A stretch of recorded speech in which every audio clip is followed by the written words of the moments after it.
Assalamualaikum warahmatullahi wabarakatuh. Terima kasih telah klik video ini.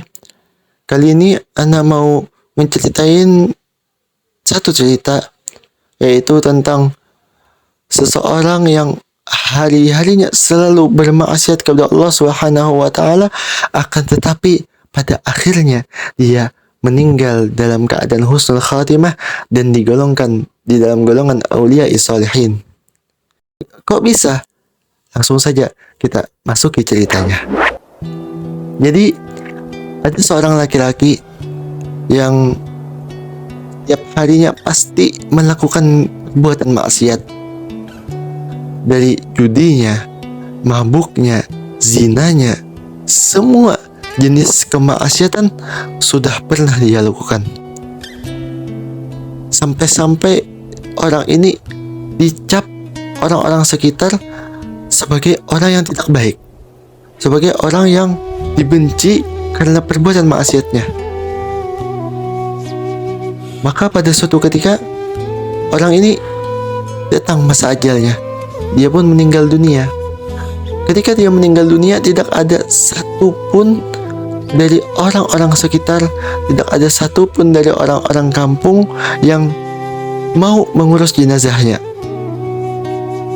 Tidak ada yang mau memandikan, mengkafankan, dan seterusnya, tidak ada yang mau. Maka karena tidak ada yang mau, si istri dari orang ini akhirnya membayar orang untuk memandikan dan mengkafankan mayat sang suami. Ketika proses pengkafanannya udah selesai, di situ tidak mau lagi kan si orang bayaran untuk menyolatkan dan mengkuburkan jenazahnya, karena sudah tidak ada lagi yang mau. Orang bayaran juga tidak mau karena mungkin si istri ini udah kehabisan duit untuk membayar orang atau hal sebagainya. Jadi pasrah si istri ini, udah ini mayit si suami anak ini, suami saya ini, taruh di pinggir jalan besar di perempatan sana, taruh di sana. Mau diapain dia di sana? Mau dimandikan kayak, atau dikuburkan langsung, atau disolatkan dulu, atau gimana? Ya udah terserah. Mau diapakan ya suami saya ini, udah terserah. Taruh aja di perempatan jalan sana. Ketika sudah ditaruh, sudah diletakkan mayit si suami ini di jalan itu, di lain tempat ternyata ada seorang abid, seorang ahli ibadah yang dia sedang berkhalwat, dan akhirnya dia ini bermimpi bertemu seseorang yang menyuruhnya untuk menyolatkan dan mengkuburkan jenazah itu, dan mengabarkan, Syekh, kamu keluar dari khalwatmu itu, sholatin mayit, sholatin jenazah, yang jenazah ini adalah wali min aulia sholihin. Mendengar itu, sang syekh bangun langsung. Ketika bangun, dia langsung bergegas keluar dari khalwatnya dan mencari di mana jenazah orang ini. Ketika dia keluar, langsung ditanya oleh orang-orang sekitar, "Ya Syekh, kenapa Anda keluar? Kok tiba-tiba keluar? Gak biasanya. Anda kan khalwat," gitu. Mendengar itu kan, sang Syekh langsung menjawab, "Aku ini, ya benar, aku tadi khalwat. Ketika aku khalwat, aku bermimpi bertemu orang yang menyuruhku untuk menyolatkan salah satu mayit, menyolatkan salah satu jenazah, yang mana jenazah ini adalah wali min aulia sholihin." Mendengar itu, dicarilah mayat tersebut dan akhirnya ditemukan. Ketika udah ditemukan, langsung si Syekh mengkabarkan kepada orang-orang sekitar, orang-orang kampung untuk berbondong-bondong menyolatkan jenazah tersebut. Ketika sudah selesai disolatkan jenazahnya, kemudian dikuburkan, si Syekh bertanya kepada orang-orang kampung, di mana ini, di mana rumah keluarganya si orang ini? Aku pengen ketemu sama keluarganya. Mendengar itu, orang-orang kampung ini langsung jawab, ya Syekh, ini jenazah ahli maksiat Syekh. Ini jenazah orang yang nggak baik. Buat apa? Enggak, kata Syekh. Aku tetap pengen ketemu sama dia.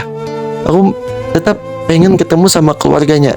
Aku pengen bertanya, selain dia melakukan perbuatan maksiat dalam hidupnya, apa yang dia lakukan?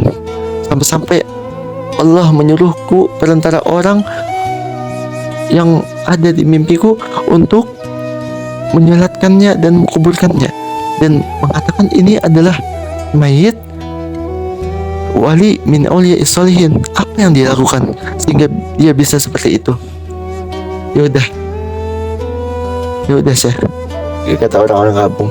Kemudian di situ diberitahulah rumahnya keluarganya yaitu si istri. Diberitahu rumah istri dari orang ini, dan ketika sudah sampai di rumahnya, di situ dia disambut dengan ramah, sambut dengan bahagia, ceria oleh istri si orang ahli maksiat ini. Jadi, kemudian bertanyalah si Syekh,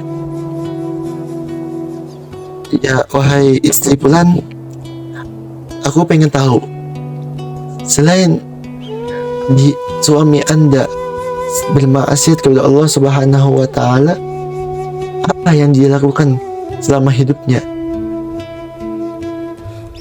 Dijawablah, ya Syekh. Kemudian si Syekh berkata lagi, yang benar, ada enggak? Oh, ada ya Syekh. Jadi suami saya ini, dia itu selalu pulang malam. Pulang itu selalu tengah malam.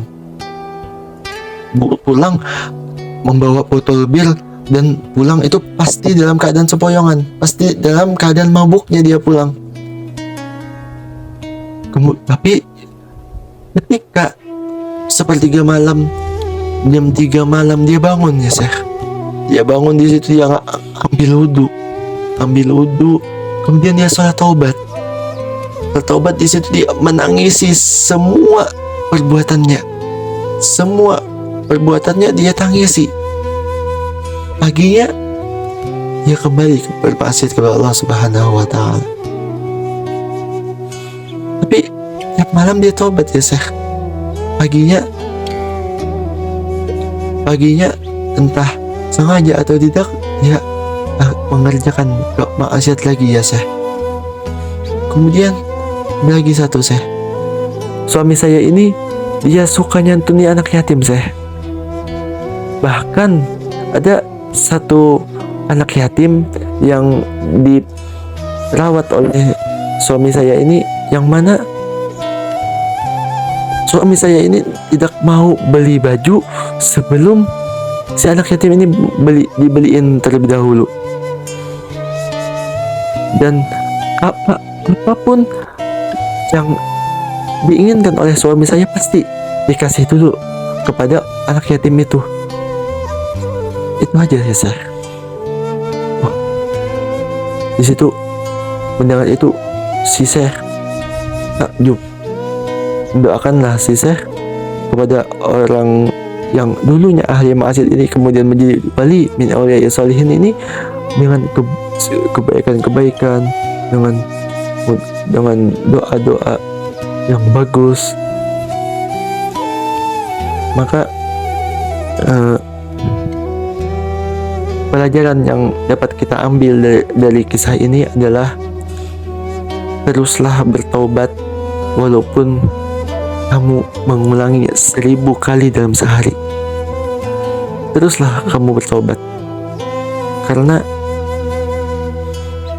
sebaik-baik orang yang melakukan kesalahan, kata Nabi, adalah orang yang selalu bertobat kepada Allah Subhanahu wa taala dan menyesali segala kesalahannya, walaupun dia tidak sengaja mengulanginya lagi.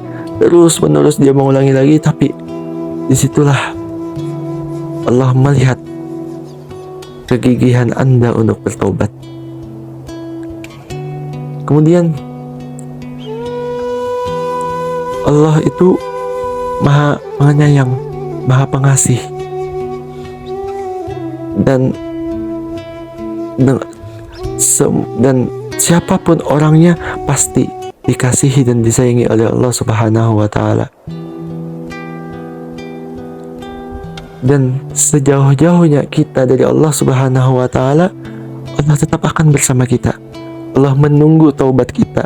Allah menunggu doa-doa kita,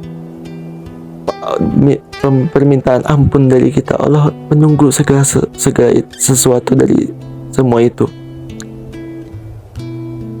Jadi ayo kita menjadikan diri kita menjadi lebih baik lagi. Kita usahakan, kita dekatkan diri kita kepada Allah Subhanahu wa taala, karena Allah itu selalu cinta sama kita, selalu sayang kepada kita, bahkan mengalahkan kasih sayangnya orang tua kita kepada kita. Mungkin hanya ini yang bisa saya sampaikan. Salah khilaf mohon dimaafkan. Wal afu minkum. Wassalamualaikum warahmatullahi wabarakatuh.